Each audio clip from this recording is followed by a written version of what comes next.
وبعد الناس كلها ما عملت الكشري الحلو اللي هو الكشري بتاع بلبن اللي عملوه في مصر وعملوه في كل حتة، وبلبن عملوا في مصر وعملوا في السعودية، واحنا كنا في مصر ثم قررنا نجربه في السعودية.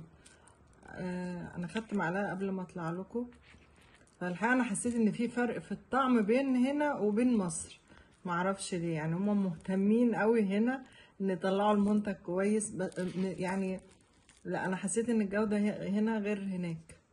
هو برضو زيه نفس الحاجات، في كنافة وفي جلاش متحمر وفي كريمة.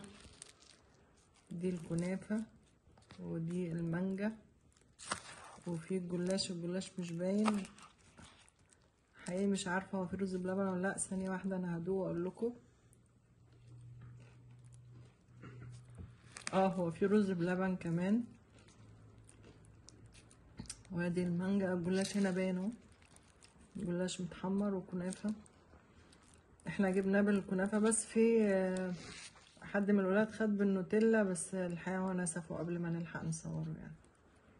فدي كانت تجربتنا مع بلبن في السعودية. حسيت ان المنتجات كلها غير مصر.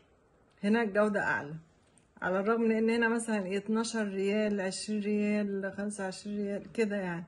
فانا حسيت لا الجودة هنا واعملها اعلى، وسهل ان انت تعمليه في مصرية. ايه، هتحمري حبة كنافة والجلاش والكريمة والمانجا وممكن رز بلبن. صحة وهنا على قلبكم كلكم وعلى هياكلوا.